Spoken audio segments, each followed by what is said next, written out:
Ladies and gentlemen, boys and girls, welcome to the football show with no name. Big Jeff, Ian the Champ, Lauren, Who That Nation down there, and Clintonian probably riding around in his 2025 Bugatti. Has blessed us with his presence here. Fellas, it's football season. It's playoff time. I'm sorry, fellas and ma'am. Thank you. What's going on? I don't get an introduction? Wait a minute. No, he said he in the champ. He said he in the champ. No, so I was meeting some friends to discuss a bachelor party coming Vegas, so I'm going to be driving, so it's not the best. It's not the best situation for me to be on the show, but I did not want to miss it. So happy Wednesday, everybody, and let's get ready for the fucking divisional playoff round. This show does not endorse fornication, just by the way. No, bro, we're just going to Vegas for 3 or 4 days, man. You know what? You want to do something funny about Vegas really quickly because she's not watching? My sister Vanna goes through the pan. She tested positive for COVID, but it was like asymptomatic, and I think it was a false positive. She finally got it when we did the draft for the Family League. She got it in Vegas. She works for the Department of Defense. She works for NSA. They had some top secret thing out there, but then they got done a day early, so they all went to Vegas, and they went to a strip club, and she wonders why she comes home. So I'm proud of her, though. Like, if you're going to get COVID from somewhere for your first time. I mean, look, did she come back with COVID and pink eye? No, just COVID. Just COVID, no pink eye. Well, that's good. Yeah, and it was a female strip club. I was like, way to go. Way to go. Way to go. I mean, So she got COVID from string. Yeah. I mean, you have to be. I got my case of COVID from Rage Against the Machine concert. I'm still proud of that one. It's just, there's sometimes you gotta be proud of things. Yeah, I got mine from I don't know where, and it stopped me from going to Florida for a trip. Yeah, but I am on my way to. So me and this one person that's involved in this met for drinks, and now we're on our way to his house where he's going to cook food, and we're going to discuss the trip. So we're going to plan out our whole Vegas trip, and it's the weekend. Get this, of the Final Four, which Ian, I'm sorry I brought up college basketball, but it's the weekend of the Final Four in Vegas, so it's going to be pretty interesting. I'm very excited about it. That'll be fun. Yeah, I'm very excited about it. And so, how convenient to get to the Final Four. Bro, look, if we can make it to the Final Four and I'm in Vegas, I'll be at the sports book probably the whole time. Would be my guess. But I don't bet on Carolina because you should not do that. You don't bet with your heart. Ever. Nope. Not a chance. Let's talk some football because we're not invited to the bachelor party. So let's talk some football. So I want to say something. How about them Texans? How about them Texans? I broke out the Texans today just for you. One just for you. Look, bro, they look good. The only one I have is the massage king. They did look. They look good, but I just had to say that we got to start the show because I'm not going to be on here long. We got to start the show with how about the Cowboys? Cowboying in the best possible manner. Of course, I had to start talking because I'm sure everybody remembers how the show ended last week with Jeff's diatribe on Dak Prescott. So, Jeff, you want to revise any? I can admit when you let me down. I put all my eggs in a basket. As I said, because I never backtrack from anything I said. I said I want brother win MVP. Whatever you take for what you want it to be, I thought he was the most deserving because of the numbers. Lamar's father too, right? Not about the numbers. It's not about the numbers. But if they lost or won, if he threw for like 302, his stats really no different. He threw for 403, bro. I'm saying, but I'm not the type that gives you credit for garbage time. That was garbage time for sure. I kind of decipher the garbage time from when it mattered. So for real, you threw for like 98 yards. Yeah, because it was 48-16 before. Yeah. It was 48-32. I add that to what he did, but prior to my argument, and now you're no longer MVP candidate. Just like you took yourself out. What do you guys Tyreek think took wrong? himself out, and it just left it with Lamar and Brock. If you're going to do one thing, is it the coaching? Like, Lauren, I think you gotta start higher than that. I think it's the culture. Was it for the Cowboys? For sure. I don't understand how you have like these incredible games and you step on the field and that's just like clamp. Jordan Love. Yo, yeah, for sure. That's why I said it's culture.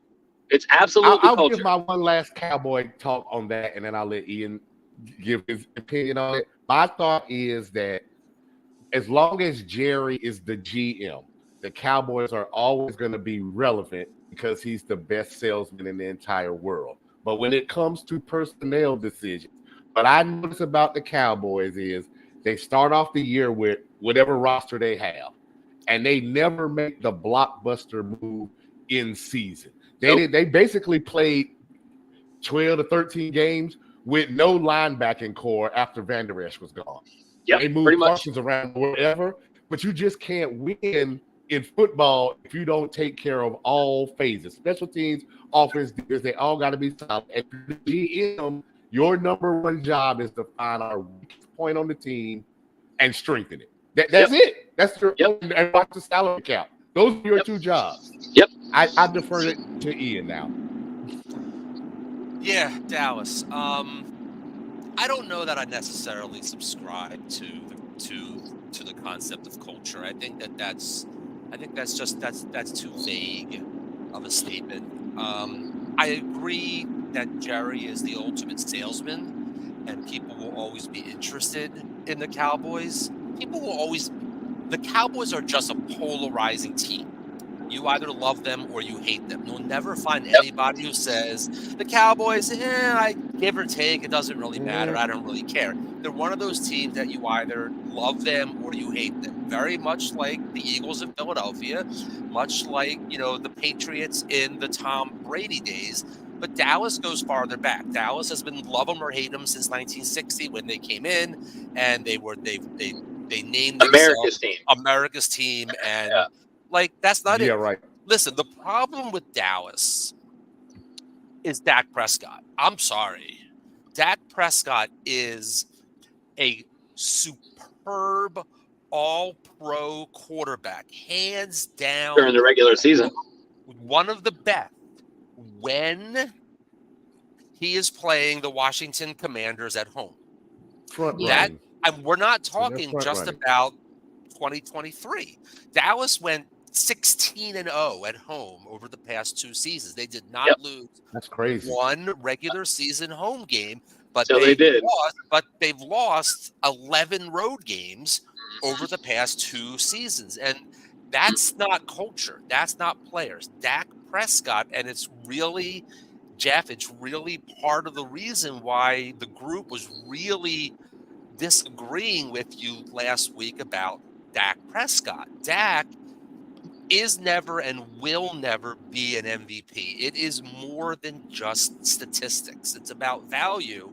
And if you have a different value when you are playing at home versus when you are playing in an unfriendly area, outdoors, winter weather, rainy weather where he's not protected, he was a 4th round draft pick for a reason. I'm not comparing him to Tom Brady. Tom Brady went in the 6th round, so you're always going to find those gems. But he was not taken in the 1st round for a reason. Now, he was the best quarterback out of that 2016 class. He's better than Goff. He's better than Wentz. Yeah, that class is terrible. Hands down. But when the part of the culture thing that I do subscribe to what Clint is saying, and I don't know which one of you guys led in with the Leighton Van Der Esch, but you're very, very correct that when Van Der Esch went out, there wasn't a plan. The critical mistake that Dallas made this year, and they never tried to fix it, they never tried to cover it up, was letting Zeke go in the offseason, thinking that Tony Pollard was a bell cow back. Tony Pollard would never be, a 300 carry, 1,600 yard receiving guy. Plus, they want him to catch the ball out of the backfield. Backs that catch the ball out of the backfield, like, let's say, an Alvin Kamara or a Bijan Robinson this year, those types of backs are not toting the ball 300 times. Derrick Henry is, but he's catching 12 passes a year. Dallas wanted Tony Pollard to be both of them. If Dallas was smart halfway through the season when they saw it wasn't working, because Chris Collinsworth is seeing it's working. Everybody is seeing it's not working.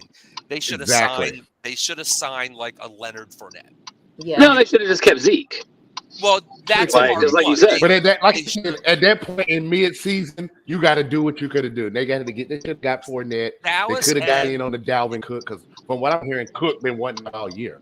So right now the rumor is Saquon going to Dallas. That's the latest rumor. The problem here, and Philadelphia and Dallas both had early exits for different reasons, but both of them have the same fatal flaw. Their general managers are very, very good at their jobs. Jerry, love him or hate him, Jerry Jones is a good GM. And Howie Roseman is a good GM. Love him or hate him. Better. But there's this notion that they can do no wrong. The Eagles, for example, never give any respect to the linebacker position. They will never pay a linebacker. And look what happened. Well, since Jeremiah Trotter, I assume, right? Trotter's a little ways old. Paid though. He didn't get paid. Trotter went to Washington for what they were making back then, and then he came back. He got paid in Washington. He got paid there. Everybody got paid in Washington, though. So that's true. Dallas, Jeff. So in our group chat, I don't know if it was when the Eagles game ended or the Dallas game ended, but Jeff posted a meme of a fire alarm and it said NFC East fraud alert. Oh yeah, for sure. And it's absolutely true. It's absolutely true. Fraud. The NFC East are 4 frauds. Just Dallas and Philadelphia are much better at putting on the makeup than the Giants and the Commanders are. I am interested, though. I want to get Lauren's viewpoint because Lauren, living in D.C., the D.C. area, the DMV area, is more associated with the Ravens, but there's a lot of Washington down there as well. So there had to be a lot of Dallas hate. There had to be a lot of Philly hate and a lot of Dallas joy and Philly joy at seeing how they went out. I want to hear that perspective of what another NFC East team, that region, is reveling in this. Well, Lauren, before you answer, I got to say I got to go. And I hate that I have to go, but I'm going to tune in and listen. So good luck, you guys. I want to hear the Philly conversation, and I'm looking forward to it. And go Texans. I'm sorry, Lauren. I have to pull against the Ravens this weekend. So, but I'm actually struggling to root for, but yeah. So I look forward to hearing what you guys say. I'll talk to you soon. All right, take care. Peace. So that's actually a really interesting question because so I live in Laurel, so I kind of live at the halfway point of both cities, and for years now, like the Ravens fans are very outspoken and in your face and whatnot, and they should be because they do a good job. But you have to ask somebody if they're a Commanders fan. You have to find out. It's not something that they offer freely. My neighbor, he's a Commanders. They don't talk about it. Like they hate Dallas. They love. If you were a Commander fan, would you tell anybody? They don't. I mean, anytime you ask someone, they'll say, well, most of the time they usually actually say, I root for the Redskins, but they don't, it's not something that's like, you have to pull it out of them because they don't have any reason to tell people and they haven't for a long time, but God, they hate Dallas. They hate Dallas more than Philly in this area. Like Dallas is the evil. Everybody hates Dallas. But they hate Dallas on this whole other level around. Like if you're a Seattle Seahawks fan, you hate Dallas. You have no reason to hate Dallas. You hate Eagles fans. You hate Eagles fans. But I just don't hear them talk as a team. Yeah, you hate Eagles fans. Shit about Dallas as the Eagles, like, and not the Giants either. But God, Dallas is like a whole other story. It is. Dallas is. I mean, I don't even equate the Eagles to the Dallas. Like, I never really hear anybody say like. I never heard anybody say, I hate Harold Carmichael. I hate close to each other though too. I hate Randall Cunningham. But if you start naming Dallas players, people be like, "Fuck them." I hate. No, you see, I know. They hate everything about Dallas. It's. I mean, I understand what you're saying. I grew up in Cleveland, and the only real because we hated the Bengals, obviously, but the big one was the Steelers. Everybody, we all hate the Steelers. And I didn't really hate any of the Steelers except for Franco Harris. There was something about Franco, and I've learned about him afterwards, and rest his soul, he passed away. Immaculate. Was it the Immaculate?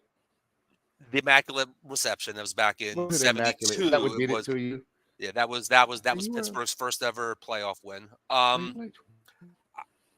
For Philadelphia, we don't really hate Dallas players. We hate the notion of Dallas. We hate the Dallas team. We don't like Jimmy Johnson. The only one that we really don't like is Drew Pearson, because Drew Pearson keeps showing up at all the drafts and keeps razzing Philly, and Philly razzes. He does. But that's what official Dallas sports person. Yeah, but that's what Philly and Dallas do. It's not about like when they were playing, we hated Troy, we hated Emmett, we hated Michael Irvin, but now we don't. They're Cowboys, and we don't like them because of what they represented. But it's not like Jerry. Jerry we don't like. Nobody likes Jerry. But it's not about the players. It's more about the concept of the Dallas Cowboys and what they represent and what they stand for. And honestly, seeing them go out in the playoffs the way that they did, that was brutal. Brutal. A very large percentage of people on the socials took a lot of pleasure in that.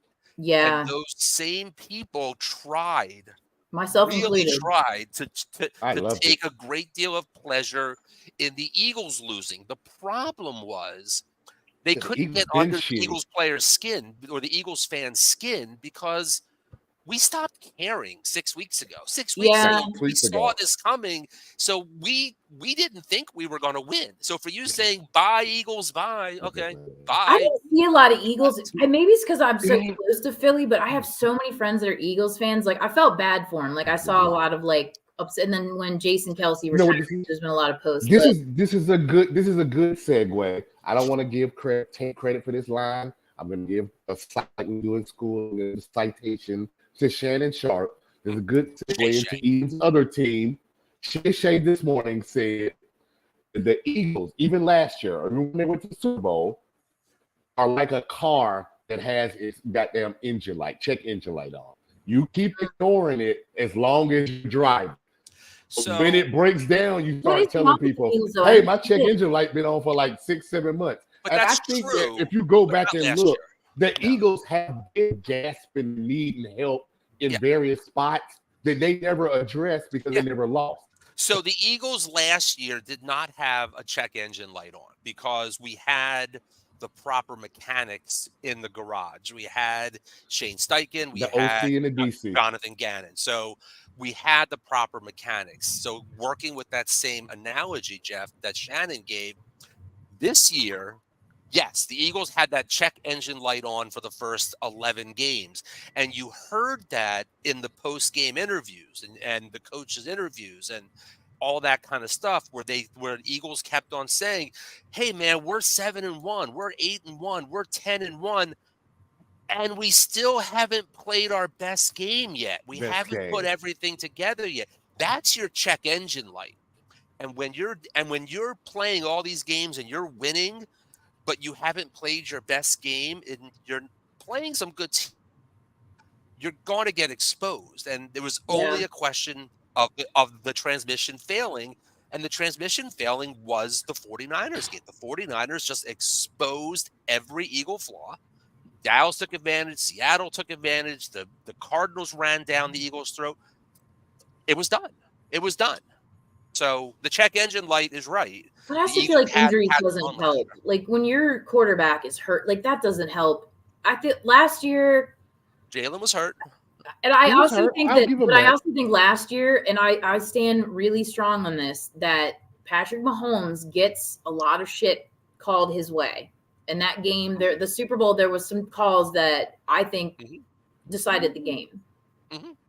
So let's seg into that. Let's seg into KC Buffalo. Let's segue right into that. This is Mahomes' first ever road playoff game. You got. I'm going Buffalo this weekend because Josh Allen's the best quarterback. What do you guys are thinking? What do you think in case Buffalo and Buffalo? Well done, Lauren. Well done, Lauren. Last game wouldn't even been in the playoffs. I want the Chiefs to win only, and I'm going to say it, because if the Ravens win, the Chiefs got to come to Baltimore, and who does that mean is going to be in Baltimore next weekend? Taylor fucking Swift. I just want to be in the same. I got to have Taylor come to Baltimore. That's too awesome. The atmosphere.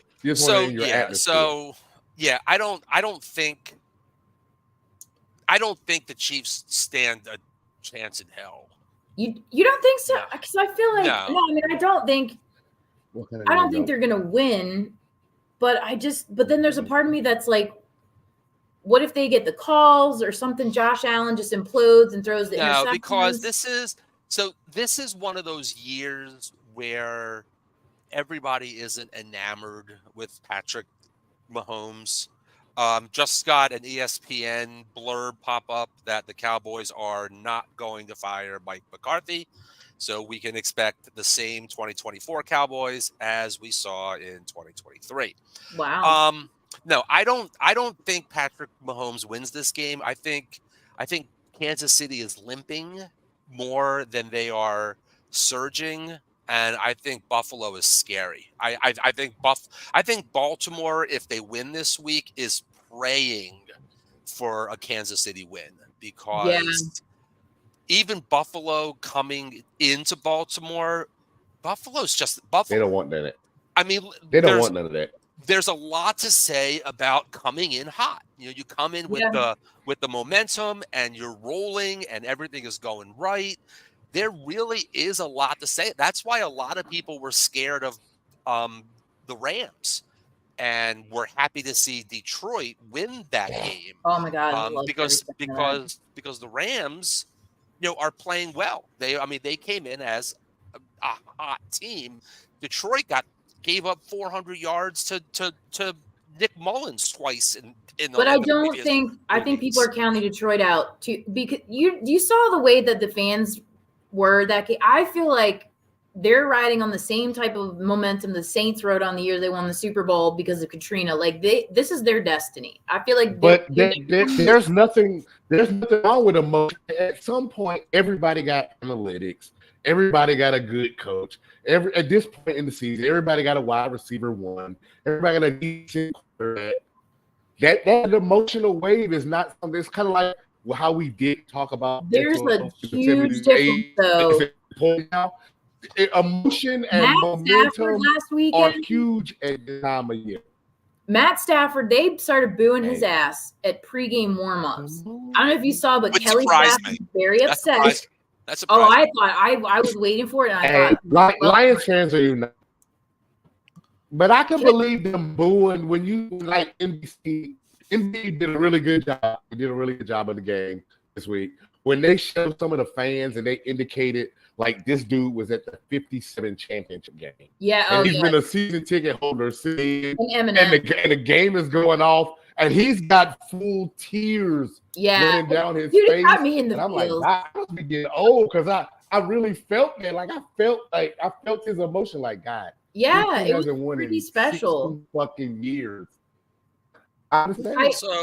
Matt Stafford, Kelly Stafford. Did you see Kelly Stafford's She's very upset that Detroit booed her and her children also. And I'm like, what did you expect going into Detroit? Like. You're the enemy. I mean, plain and simple. You're coming in as Chicago booed Jerry Krause's spouse. That was bad. His widow. That was. Oh, I don't want to get into that. Did you see what happened to Jerry Krause's spouse at the Bulls game? No, I don't want to talk about that. If that old can get booed, Kelly Stafford. That was terrible. That's disrespectful. That's basketball, but Bulls fans shit shaped. Yes, multiple times. So Lauren made a comment that people are overlooking the Lions. And I think that that's true to a degree because they're the Lions and nobody really gives them much respect anyway because they've won 2 playoff games in the last 65 years. I mean, so there's something to say about that. The problem is, and Detroit is a good team, and I will eat crow if I'm wrong, but I don't think there is any chance in hell of the Lions going into Levi Stadium and beating the 49ers. Oh, no. They're playing Tampa Bay. So they beat Tampa Bay. I'm not worried about that. And I think I think the 49ers will beat the Packers. The Lions just they're not there yet. They're there a year too early. They're getting there. I think the Lions. What does that say if you get to the championship game and you're not there? What does that say about the future, though? I mean, so it says as much about your team and your future as it does the competition that you're going up against. They are going up against the Tampa Bay Buccaneers, which I don't think there's any chance. Listen, I don't know how the Tampa Bay got where they got. Because they beat the Eagles. Yeah, but I mean, even to this point, beat the Eagles. I'm surprised Baker has won as many games as he has. Listen, Detroit, you have to be good and you have to be fucking lucky. You do, and Detroit has Detroit has almost, and I'm not trying to disrespect Tampa. I just don't think they have a chance. Oh no, I agree. Almost the equivalent of like a bye week. Because the competition, the NFC is so much. The NFC is so much weaker than the AFC. And to go into Detroit, absolutely. Yeah, and you're two of your three strongest teams, which were projected to be the Eagles and the Cowboys, are not there. One of the announcers said that too. He said next week they'll have a win also. So it's like they've already called it. I'm not co-signing on the Bucks, but I listened the other morning to about an hour diatribe of these real NFL experts on radio here in Charlotte, and they gave deep dive scientific study of people who have played for the Panthers and then left the Panthers and had incredible season. And there were some names on there of dudes that play for other teams that we have drafted in Messi. I really was their favorite sport, who were in Panthers training camps and stuff and got cut. And people who left the Panthers and they just immediately have played it like all pro. I'll take CMC off the list because CMC was good regardless.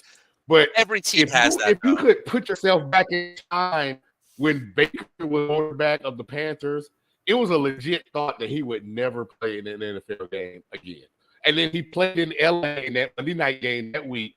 And then he put up the year that he has put. And there were names on the list, like obscure names, like David Moore, who played for Tampa Bay. He was at the Panthers training camp last year and got cut. I had no idea. David Moore, like dudes like this.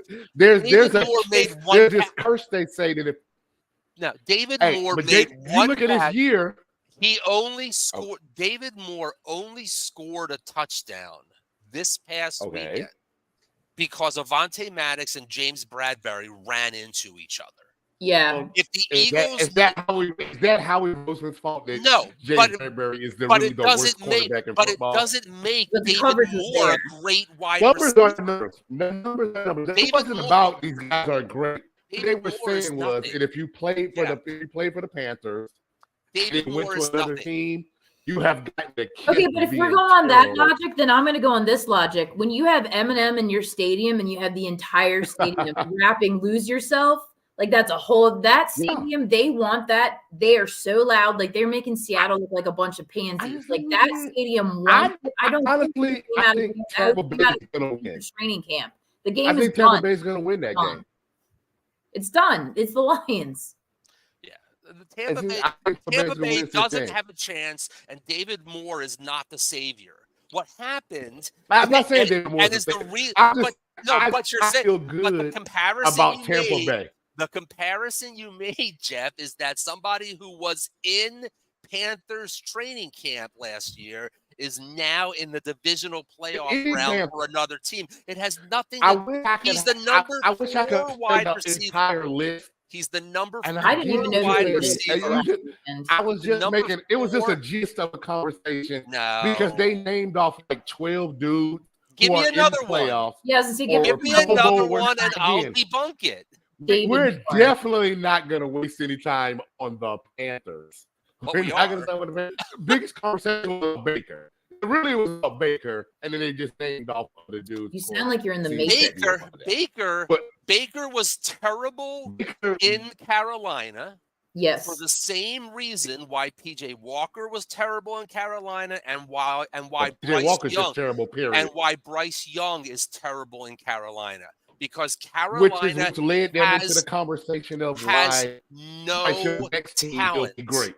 I don't care if you put Joe Montana on last year's Carolina team. He does not break 500. You can't compare Baker Mayfield on a team with Mike Evans, Chris Godwin, and Rashad White. You can't compare that. Why Baker Mayfield was there with CMC and Jay Moore. Now, if you sit there and tell me Rashad White, Baker Mayfield was never better than CMC and DJ Moore. Baker Mayfield was on a team with DJ Moore. Is DJ Moore not better than fucking Rashad White or Mike Evans? No. Are you serious? You're saying DJ Moore is better than Mike Evans? No. Wait, hang on. You're saying DJ Moore. You're saying DJ Moore is better than Mike Evans? Yes. And Dak Prescott is the MVP. We're drafting quarterback. Yeah, if we can't take anything you say seriously, bud. Fantasy. Even fantasy. We're not talking fantasy. We're not talking fantasy. 35 years this is not about fantasy. Even if you were Mike Evans, you are out of your mind if you think DJ Moore is better than Mike Evans. Mike, you would. You are smoking straight crack if you think DJ Moore is better than Mike Evans. Mike Evans gets drafted before DJ Moore in real and fantasy. So the deep end. You are building. You are building a fantasy team of Dak Prescott and DJ Moore. You have the Google. I would like you to pull up Mike Evans' numbers. Who played the last don't care about Mike Evans' them to DJ Moore's numbers? Who Jeff, have played with nobody? Jeff, you're doing the same thing you did last week. This is the same argument we had last week. It is. And you're wrong again, Jeff. I love you to death, bro. I do. I love you to death. You're trying to think that somebody has better numbers and makes them a better player. Come on. I just can't. Let me ask you a legit question. I don't know what job you work on. I'm thinking about Lauren's job. Lauren construction. I can't say a comparison last week, Jeff. It didn't work. Hold on, stop. A construction crew puts up a building in X amount of days. It's structurally sound. We make money. Another crew puts up this building. It takes them 20 days longer, but the amount of money. Are you saying that crew's better? That crew's better because their numbers might be a little bigger. When we're not taking into account the dude that's throwing them the ball. That's hard analogy. Come on. Time, quality, and Mike Evans has played with goddamn. You said James is a quality backup. We know Tom Brady is the GOAT, and now we're giving Baker Mayfield credit for being decent. And then we're going to compare that to the quarterback DJ Moore has played with, even now, because Justin Fields is ass. I don't think that. And I would still say their numbers are comparable. Numbers count for something. You can't just be like, numbers don't matter. I like this dude, he's better. The numbers gotta count for something. It gotta be a compare. It gotta be a way to compare this guy to this guy. It's gotta be some numbers. It's not. How do the numbers not? What you're talking about, though, and that's a construction thing. It's not apples to how do you grade? How do you say one student is better than the other if you don't use the grades that they do? Because they're learning the same exact thing. You're not. Jeff, did you really just make that comparison? You are so wrong. Yes. You are so. You cannot. No, it's my turn. No. Jeff, you've talked. Let me answer you, okay? We're going to take the analogy that you just said, that you're going to take two students and one of them gets better grades and that makes him or her a better student. No. You had your turn. My turn. No. I'm not going to stop talking because it's my turn. I'm not going to stop. Nope. I'm going to talk over you. I'm going to keep on talking over you because you had your chance. I sat here very quietly while you talked. Because you're basing this on something. No, I am taking your argument and I am telling you why it's asinine. But you start off right something didn't say. Jeff, you just compared that you have to have some comparison to why one wide receiver is better than another wide receiver. I will come back to that at the very end of this comparison that you just made. You just said that two students, you have to be able to compare them to see which one is the better student. Okay. Number one, no teacher and no parent is ever going to compare two children and say one is better than the other at school. What you have is that's what you do. That's what you do. That's what not everybody else does. You have two different children. You have two different children with two different learning styles, two different home lives, two different socioeconomic backgrounds. Everything about them is different. One of them busts his ass and studies as hard as he can and pays attention in school every single day, raises his hand, asks questions, stays after, goes to a tutor, and when he gets his test, he does his damn very well best and gets a C. Meanwhile, the other student has all the opportunity in the world, does his homework sometimes, doesn't really care because he already knows this, comes into class and gets a B. You're telling me that child that got the B is the better student? They don't give the valedictorian to the dude that tried the hardest. That is not what you said. That we are not talking about. No, we are not talking about valedictorian. Now you're changing the subject, Jeff. You are changing the criteria of the question. How else do you grade wide receivers? No. Okay, this is how I base wide receivers, Jeff. Why do we this is how I base wide receivers. And this is my answer to your question. Okay. I'm going to take something that you've said on this podcast and in our group chats and in our leagues over the past 5 years. He's frozen. You gotta talk quickly. Mike Evans has been 1,000-yard receiver every year of his career, 10 years. Has gotten 5 to 10 touchdowns every year and is probably a pretty surefire Hall of Famer, probably not first ballot Hall of Famer, but is a probable Hall of Famer. You have said what? You just gave. I am Jeff. You have said multiple times on this podcast, in our league chats and in our leagues, that you're going to get what you're going to get out of DJ Moore every year. You're going to get about 1,000 yards and 3 touchdowns. I don't say that. That's moral. You've said that every year, Jeff. He played with the Panthers. I don't care. I don't care. And you can say, oh, it's DJ Moore's fault. And he didn't get 15 Mike touchdowns played playing with for the Jameis Panthers. Winston. Mike Evans played with Jameis Winston. Jameis Winston threw for fucking 4,000 plus yards. Okay. Congratulations. Again, Jameis Winston had the same year. Jameis Winston had the same year that Eli had. He threw for a ton of yards, a ton of touchdowns, and a ton of picks. Okay. He lost his job. Now let me tell you something. If Jameis Winston has nothing to do with the wide receivers he was throwing to. If Jameis Winston were on the Panthers and Mike and DJ Moore was still putting up 1,500 yards and 8 touchdowns every year, then I would say DJ Moore is as good as Mike Evans.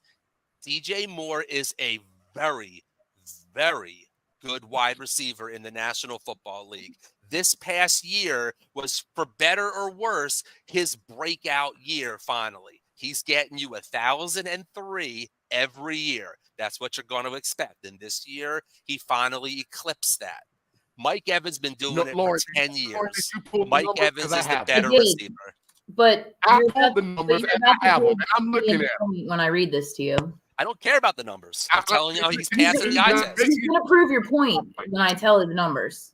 It's, first of all, because the numbers are going to sound right. It's that if you're going by the numbers, one of them has been in the NFL a hell of a lot longer and has different numbers. I'm looking at his last season. I do not, like I said, when he started talking, I don't give lifetime achievement awards. It's about what have you done for me lately. I'm looking at 2023 stats, and you're not telling me that he's better than him. And I said, clearly the question was, we look at the 2022 stats. We're drafting right now. Do you take You're DJ taking Moore Dak or Prescott Mike and DJ Moore if you're drafting right now. Hold on. Can I ask you a question? Hold on. I have a question. I have a question. Shouldn't we look at 2022 because that's when Baker played with DJ for a few games, and then Baker was this year with Mike. So why don't you look at 2022 DJ and 2023 Mike? Because that's when he's apples to apples. They have the same quarterback. That's apples to apples. He invalidated 2022 by saying that everybody who ever played Panthers was shit and ass. Yeah, but so it does. I never said that. I never said that. No, I said David Moore is shit and ass. Hold on. I didn't my say whole every conversation Panther. when I started was I never said every Panther. You know, if you can be never worse than shit and ass, you can be bottom of the goddamn sewer. You can come up. There's a way to come up. David Moore played a better game as a Tampa Bay Buccaneer, but he couldn't even make the squad strong. My only conversation, you took us into this other conversation about Tampa Bay receivers and whatever. My conversation was only that there was an argument that the Panthers. So I'm wondering why Jeff won't no matter look who at the comes comparison there of numbers. Well, let's look at the numbers. I'm pulling. Mike Evans had 79 catches this year. DJ Moore had 96. No. Mike Evans had 103. I don't think that's right. Yes, he did. That's not apples to apples. No, that's not apples. Apples to apples. We're talking about 2023. They had the exact same amount of because how many catches did DJ Moore have in 2022 when he played with Baker Mayfield? About 2022. That's what I'm going to say. I said, as of right now, we have discounted DJ Moore, but when he played in I'm not discounting DJ Moore. Nobody has discounted DJ Moore. Not one person has discounted DJ Moore. You're picking and choosing pieces of the conversation we had. One person has discounted DJ Moore. Jeff, for you, discounting DJ Moore is saying did you take DJ Moore or Mike Evans right now? You're a GM in real life or fantasy. Are you DJ Moore or Mike Evans? I will answer that question. No, I will answer that question, but I will respond to your comment first. No, I will answer your question, but I will respond to your comment first. My response to your My response to your comment, Jeff, is nobody has said DJ Moore is trash. You are interpreting. You are interpreting. No, you're talking about being better. You cannot interrupt me. I let you talk. Now you have to listen. In your diatribe that you just went through, you said the exact word. We can play it back. You are saying DJ Moore is trash, and nobody is disparaged. Nobody. We just said Mike Evans is better. I said DJ Moore is better. Can I talk? I've been saying my whole argument was DJ Moore is better right now. He's better. You are getting into a tizzy because I'm saying that Mike Evans is better. And he's not.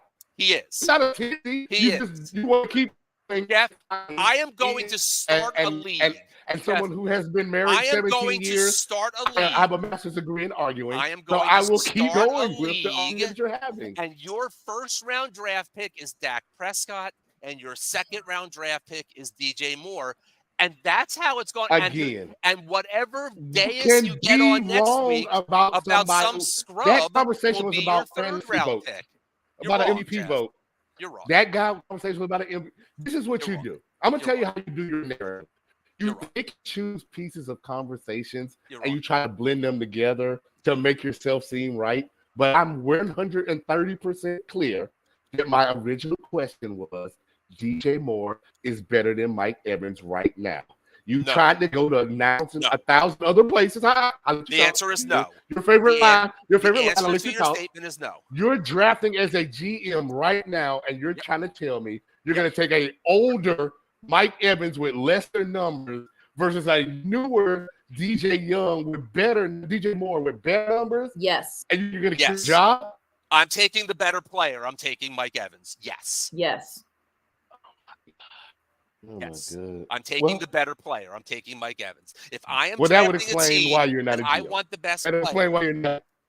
If I want the best player, then I'm taking Mike Evans over DJ Moore. Yes. Yes, hands down. Okay. I'm taking Mike Evans over. There's no other arguments to make because I started to give you the numbers, even though you cut me off. And DJ Moore is significantally better in every number with a real or fantasy. And you still Can I say something? If you're gonna it's ridiculous analogies, then we're I know this part. I know this part works better. I know this part is cheaper. I know this employee is gonna work harder. You know what? I'm gonna take option B just because. That whole argument is ridiculous. That whole argument is ridiculous. You, Jeffrey, are taking the student. You, Jeffrey, are taking the student who breezes through life and gets a B over the student who busts his ass and gets a C because he got the B. Lauren, did you graduate from high school? What's that? Did you graduate from high school, Lauren? I did graduate from high school. Yep. Okay. So in your school that you went to, were there not some jocks, some idiots, some playboys, some rich kids, somebody who you knew was fucking smart, but they just didn't give a fuck? I mean, I was one of those people. At least one. Okay. That's great, even better. So now you know that if you really had goddamn drilled down, worked, I'm not partying, I'm not playing rugby, I'm not fucking chasing dudes or girls, I'm gonna just be in these books for the next 4 years. Do you believe it's realistically possible that you could have been in the top 10 of your class or something of that nature? Do you think that's realistically possible? You could have been an upper echelon student. Yeah, because I didn't do any homework.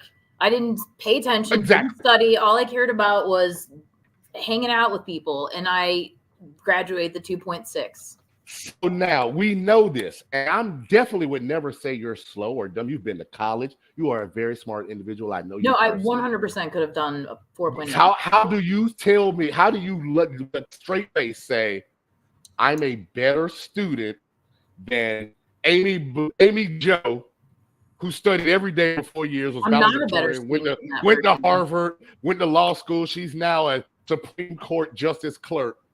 You're very smart. The only way to gauge you guys' high school career is by the grades you presented. That's not true. If somebody put better numbers than you, they do not give awards and valedictorian to the Laurens of the world and say, that was smart, but at no high school graduation do they call anybody up on stage and say, we want to give this award to the smartest kid who didn't really apply themselves. Jeff, I can say this. That's what you want to do. You want to say dudes who you think are better, but their numbers say they're not, are better. And I don't understand how you come to that conclusion. What I'm going to say is, there's only one way to gauge. What I'm going to say is, Jeff, is based on that viewpoint, based on that way of thinking and what you've just verbalized, I am going to say with 100% certainty, and this is no disrespect to you, no disrespect to North Carolina, no disrespect to Reidsville, nothing at all. But based on that perspective and that point of view, I am so happy I did not go to your high school with your teachers and that frame of mind, because it is, I'm not going to say what it is because it'll cause problems. So I'm not going to say what it is, but I will say it's backwards. I will say is you are so tied up in the numbers and the analytics that you don't see the individual and the person. You're seeing. Let me put it this way: on every, and I've noticed this, and I've commented this to my wife many times, and she's seen it also. I have watched football. I've watched a lot of football this year, and on every single fourth down, they put the analytics up on the screen, and 100% of the time, the analytics says, go for it. Never once have I seen the analytics say you should punt here. There is more to life. There is more to life than analytics. There is more to life than numbers. If I am a hiring manager and I'm hiring at Lauren's company, and I'm hiring somebody on the bottom level and the person that I'm hiring, I want to learn everything about this company and eventually be the foreman. And I have Tommy and Johnny are coming in. And Tommy graduated high school with a 3.0, had a B average, and just skated through. And Johnny came in with a 2.3, and busted his ass and worked as hard as he could and learned as much as he can and excelled well beyond what people's expectations of him were. I'm hiring Johnny. I'm hiring the person who has the drive, who has the commitment, who has the wherewithal. Yeah. So what's the reason why I got to call customer service and say my project was fucked up? Because you decided to settle because you like this guy. If he's the best option, if Tommy and Johnny work together for 9 years. Tommy and Johnny aren't working together. I'm hiring one of them. Hold on. I'm hiring one of them. They're not working together. DJ and Mike. If Tommy and Johnny work the same job at 2 different companies, and 5 to 7 years from now, tell me the dude that got hired over here with a 2.3 significantly raised and always had great customer service scores, then I'll say you're correct. All I'm saying is you can tell me whatever you want about Mike Evans with Johnny Manziel, Texas A&M, his career, and what he did before this year.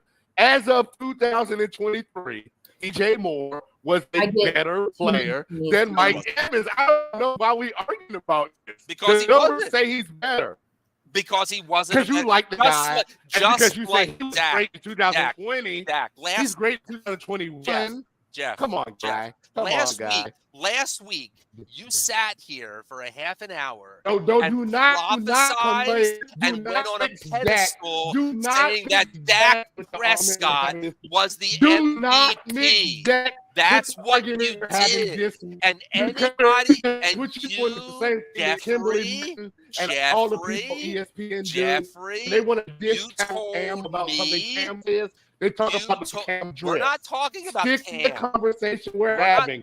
Any conversation related to DJ Moore and Mike Evans. Jeff, you have such a hard time being wrong. Bring up DJ Moore and Mike Jeff, Evans. why can't you it's not wrong? What you do is but you're bring not letting up me other talk. points to try to make so this point be correct when those you're two not are even letting me irrelevant. talk. Can I just read this thing? I wouldn't say I wouldn't compare Bill Belichick to Dennis Allen. We're not having that conversation. We're not talking about Dennis when Allen. I mentioned Dennis Allen, you're not letting anybody else to DJ Moore. If you're talking about Dennis Allen, Jameis, can I tell my Saints story? Jeff, you are so incapable of being wrong that you can't even let anybody else talk. I'm always wrong. Before we start the show, then why aren't you letting me talk?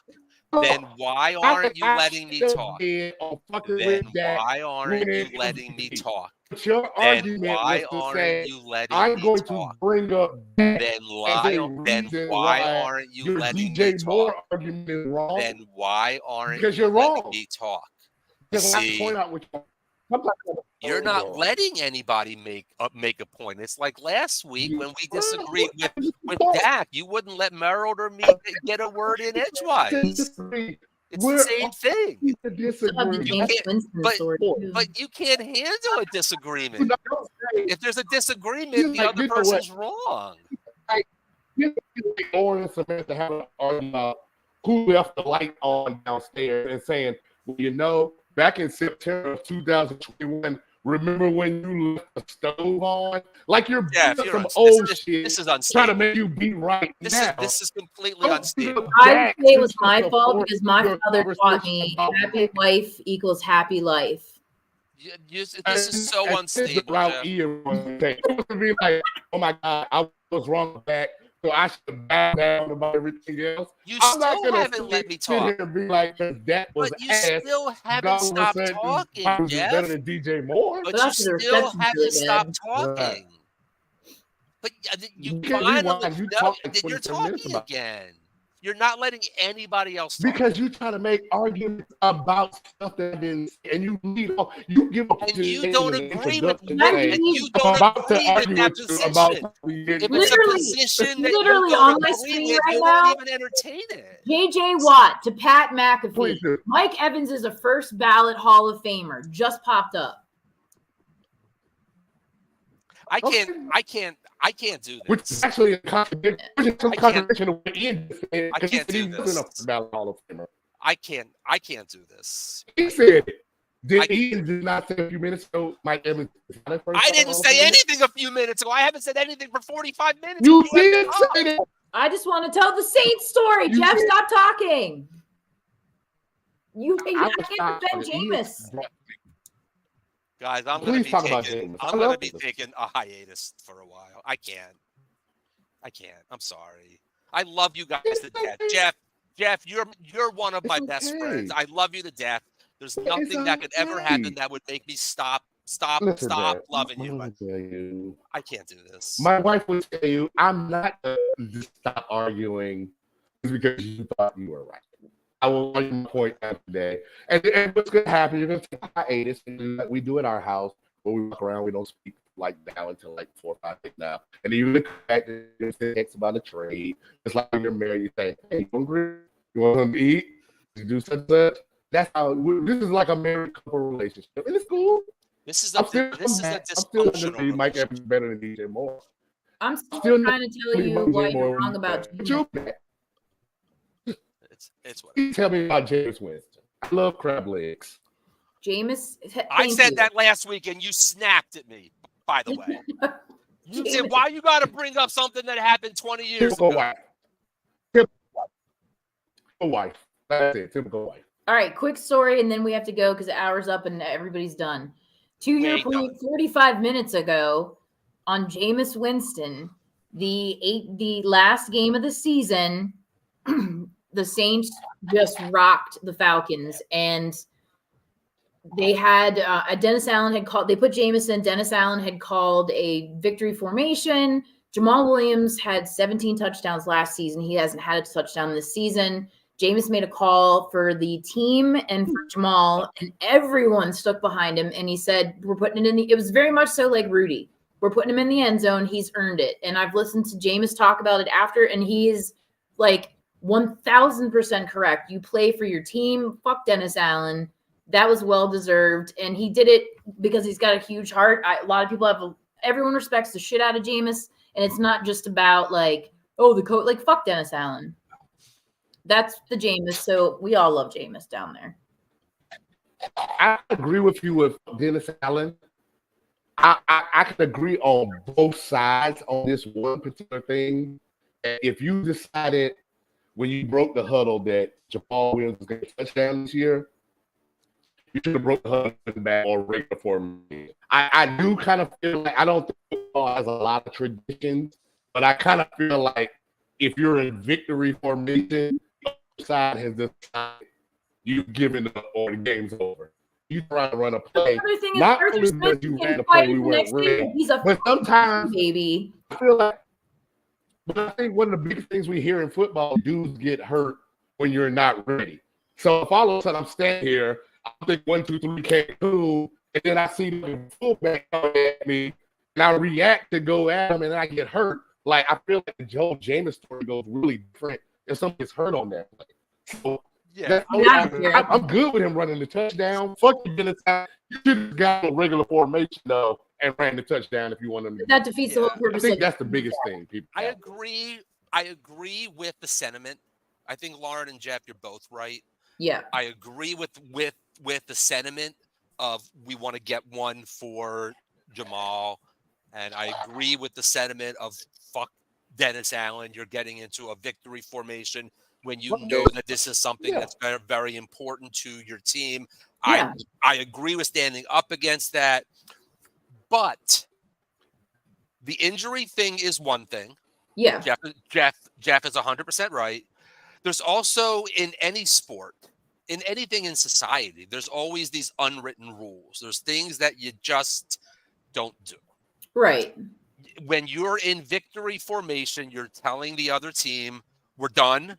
The game it's not about running up the score. All the Falcons people made it about running up the score. Yeah. That's not what it was. But when you're in victory formation, Jameis, I agree with he had good intentions. I think what he was trying to do was noble and was applaudable. I think it was a bad choice, not because he overrode his coach, but because you're sending a message to the other team. Yeah, we're done. We're laying down our arms. That's when injuries happen. When he was interviewed, the question directly was, "Why did you not listen to your coach?" I think once I heard the other side of it in the victory for I'll give you that. But when you come at it with, well, and this, I forget who was interviewing him, but he got in his face about it. And he's like, James, you didn't listen to your coach. That's disrespectful. And it's it's not disrespectful. I feel like Dennis Allen should have gotten. Well, that's like another. Needs to just go. That's that's why Dennis Allen. Rule. You should. That's another rule. You should be like, oh, the coach is all right. The coach is not always. The coach is not always right. But I think Arthur Smith yelled at him in the middle of the field, Arthur Smith is a pussy. He so Dennis Allen, for right or wrong, like him or not, Dennis Allen is paid to be the head coach. He is paid to make those decisions. Jameis Winston is paid to be the backup quarterback. Jameis Winston, while he had good intentions, as LeVar Ball used to say, was out of his lane. Jameis had the best of intentions, and I can see as a player and as a teammate why I would applaud that. He's an excellent teammate, yeah. It's a great teammate I love move, but he was out of his lane because everybody has their boss, and if my boss told me to do something and I did the opposite to make all my coworkers happy, I wouldn't be working there. Yeah, I mean, I can't be mad. I can't be mad when I get fired. But I'm happy that he did it because I thought it was not cool that Jamal goes an entire season. I'm like, this guy. It's like he's very well loved too. Yeah, but 17 was a lot. Two rights made a wrong. I mean, two rights made a wrong. Like I said, just the line formation, hey, we're about to run this shit down your throat, and it's good. Two rights made a wrong. It doesn't happen all of this. Made it wrong. And listen, if Arthur Smith is that upset and the Falcons let's get some predictions before we go. Upset, play better football. Exactly. Don't give up 41 points. Right? Don't be down by fucking 3 touchdowns. Right. I mean, I also think possibly he knew he was getting fired. Something we never get to. We'll touch on new coaches, but let's just go predictions for this week. Let's go. We'll start first with AC Buffalo. You got Buffalo, and we'll keep track of these for once. Jeff, you're the tracker, bud. I'll say Buffalo. Yeah, we'll keep track of this one time. Yeah, we're all on Buffalo. Okay. All right, Texans, Ravens.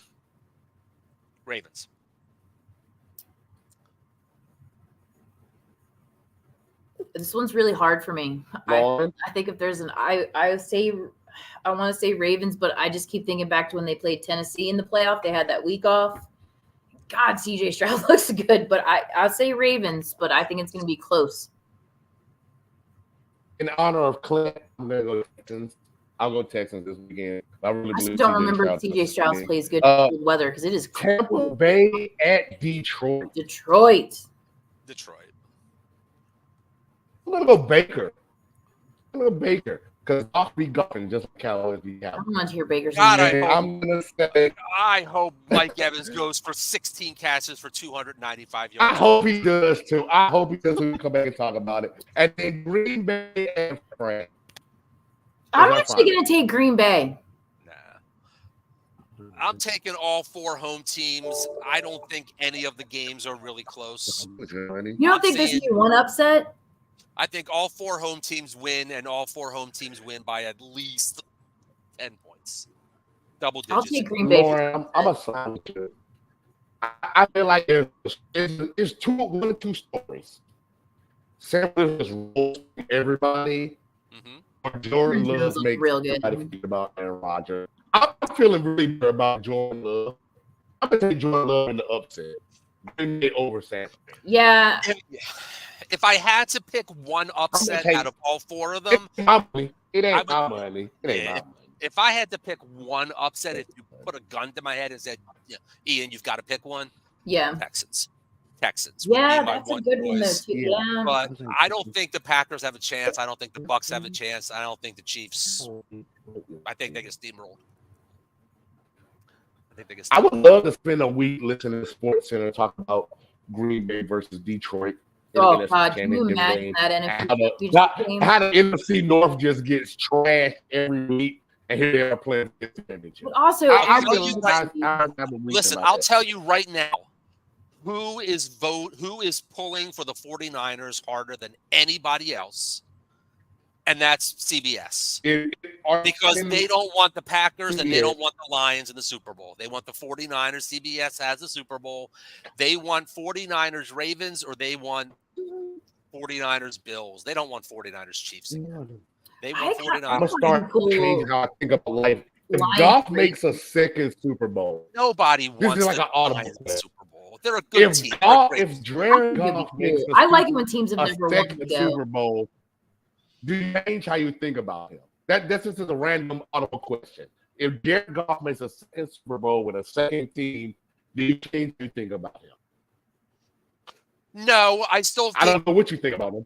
But whatever it is you think about him, does it elevate? I think if Jared Goff makes a second Super Bowl, to me, he becomes a quality second quarterback in a super flex. He is somebody that I am willing to take in the 9th round and be very, very happy with it. I'm very excited to see, however, what kind of stats DJ Moore puts up this weekend. Yeah. We'll wait till October of 2024 to say. Which is also another. Yeah, you got to wait to see that. But it's all right. So wait a minute. So if Mike Evans goes 1 for 10 yards, then what? Then if Mike Evans goes 1 catch for 10 yards and no scores, it means he tore his Achilles in the first quarter. So are you going to come on here next week and say Mike Evans is great, or are you going to say Baker Mayfield is bad? Are you going to blame Baker Mayfield, or are you going to say Mike Evans is that? No, I'm going to blame the fact that it's at home and it's the Lions. Like it's nothing. Again, if he goes to 1 for 10, if Mike Evans has a bad game, Jeff. If Mike Evans has a bad game, I will come on this show in a couple of weeks and I will say next week. I will say Mike Evans was terrible, and I would still take him before DJ Moore in the 2020. I mean, that's this is why I Marshawn Lattimore. Like I have Mike Evans on a lot of teams, including our dynasty league. And when he plays, you won a championship with Mike Evans. Exactly. I was gonna say, not DJ. But you also have 9 other dudes too, though. I don't like to play him when he's playing Lattimore because he does have bad games. He has guys that are really. Those two. There's times when Marshawn Lattimore is in trouble right now, so. Mike Evans' kryptonite is good. I mean, Mike Evans is going up against Brian Branch, and that doesn't scare me. I don't even. Again, I like Brian Branch. Brian Branch is in a crazy year. I love Brian Branch, but he's still a rookie. He's still a rookie against a dog. He doesn't scare me. At no point did I ever say Mike Evans was a dog. Mike Evans is a dog. I agree that he's our first ballot Hall of Famer because my whole argument is I believe in numbers. So his lifetime numbers say you're first ballot. God. I'm good with that. I'm good with him being first ballot. If he retires next year, I'd be interested to see I had to look that up, do some research for next week. Then if he was to say I quit next year, who he will be going into the hall with? Who's up 5 years from now? I'd be interested to see that. 5 years. I take a look on 5 years from now. Jason Kelsey's the only I can think of on the top of my head. Who's he played with? Jameis, Brady, Baker. No, we're talking about 5 years from now. If you were to retire right now, 5 years from now, like Kelsey's like the only legit first ballot that I can think of. I can't think of anybody else. Kelsey's the first ballot, yeah. Who else? That's retiring. I don't know who else is retiring. Brady. Who else is no dog that will retire. So it'll be like a whole lot of veterans guys that we're getting this year, plus Kelsey. Unless Travis decides to hang it up. No, he said no. That'd be interesting if both Kelsey brothers retired at the same time. He has a very large diamond ring that he has to buy. He said no. He already said he's coming back. Travis is coming back. I'm not so sure Jason's going to leave. I'm not sure Jason's going to leave. Jason wants to spend time with his family. Yeah. He's a family man. Jason came out today and said Jason had a podcast. It's really wrong to make a decision when you're that emotional. Yeah, he wants to make the announcement. And I'm just wondering how he rose. And I know Jason Kelsey's been in the league a long time, but I wonder if how Rose would be like, make you like the highest paid center in football. Would you still yeah, leave? but they did. But that's one year.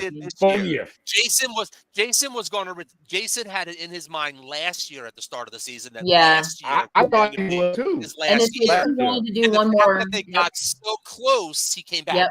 Yeah, that's exactly. No, he's done. I don't know. I don't know what he made this year. His wife just had a baby too last year. Another one. Kids. He already has a ring. There's nothing to play for. Yeah. Oh, that was Nick Foles. Yeah. But come back to 20 mil. Do you stay home and play with your little girls? Or if I'm Jason Kelsey, yeah. He also has so many. The highest paid. He has so many. I'm just thinking of my head. Tell people, Jeff, it's not all about money. I know for you, it's not. He's got commercial. Philadelphia guy. Like he is. What sexy Philadelphia guy? They say. Jason Kelsey does not need to buy a meal or a drink for the rest of his life in the city of Philadelphia. No, he doesn't. He is the man of the year. He's times. But at some point, don't you just have to come back? What's that? Like you hate the job, and if we're gonna give you a raise, it'll be like, fuck it, I'll be money. Like, I don't know what Jason Kelsey made. It depends on what your station in life is. Let's say he made.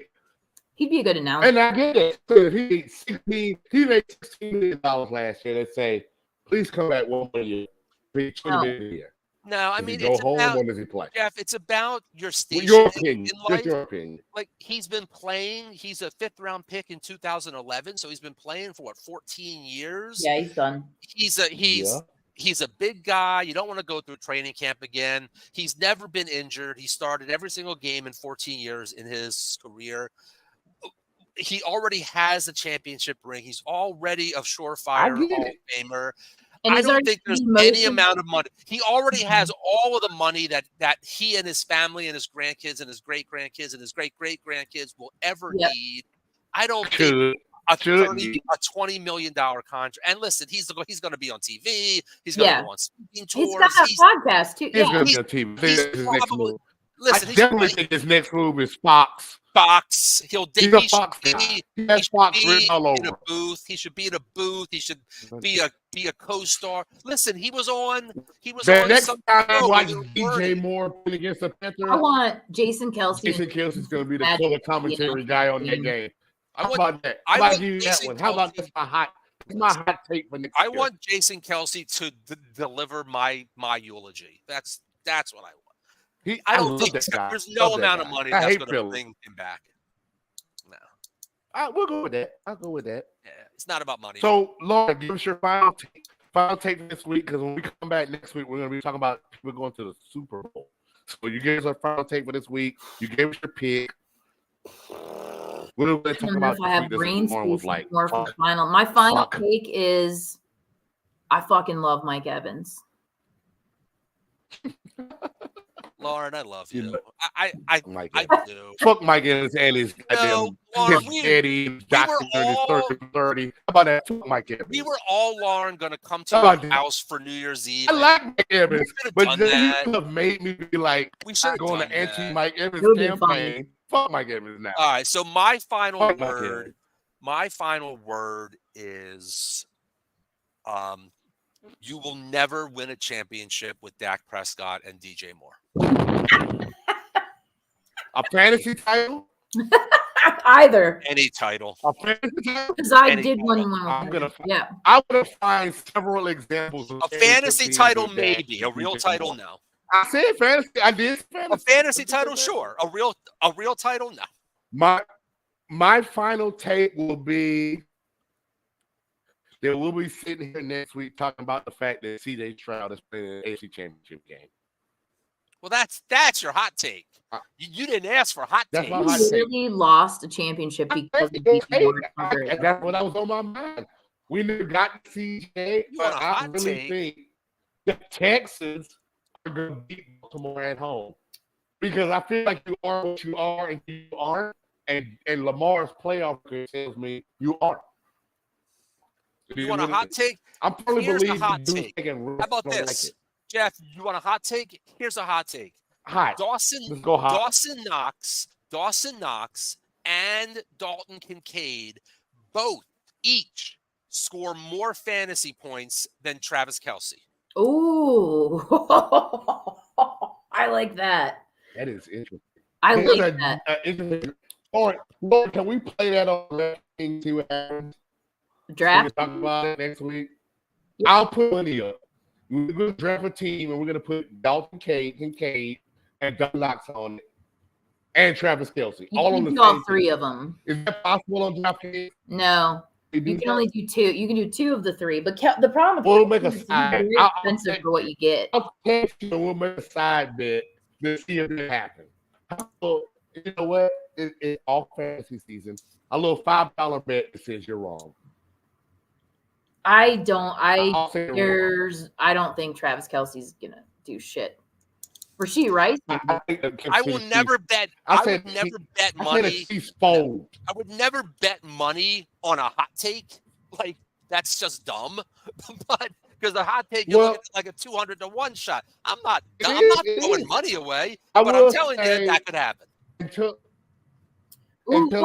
thought of one. I have one for you. Dalvin is going to score a touchdown this week against the Texans. Dalvin Raven.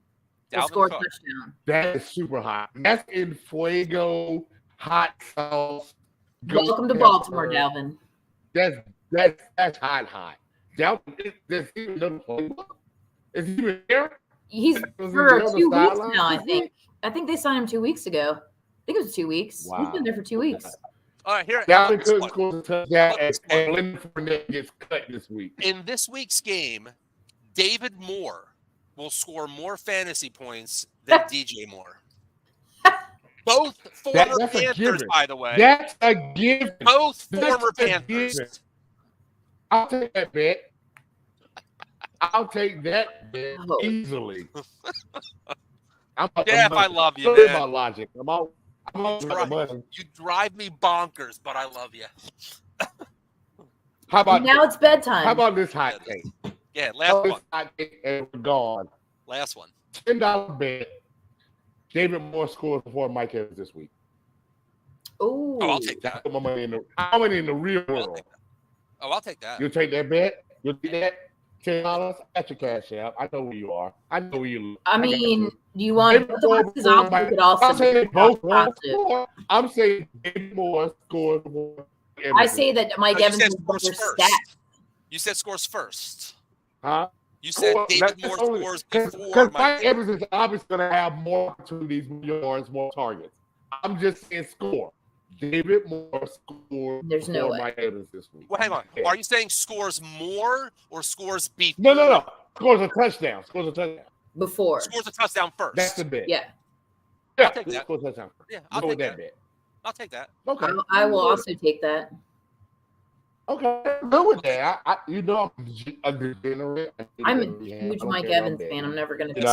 Jeff, I got your Cash App, man. I got you. I'll take that. I'll take that. I have from you. Please do not let this bet win. Do not let this bet win because you're not going to be able to talk like the first 17 minutes of next week's show. Do not let this bet talk win. Otherwise. For like 17 minutes, I probably won't. I'm going to do every show that we have done up that you ever made in Lamar. Because I'm pretty like it. All right. Got to go to bed. Yeah, it's bedtime. I got David Moore, number one wide receiver. David Moore is going to go for a big, giant cardio king. 0 catches. He's going to run for 1,000 yards and not even catch a pass. Even though Clint somewhere fun around, didn't stick with us. Who Dat Nation, Ian the Champ, Jeff. We will see you next Wednesday, 7:30 p.m. Eastern later. I get it.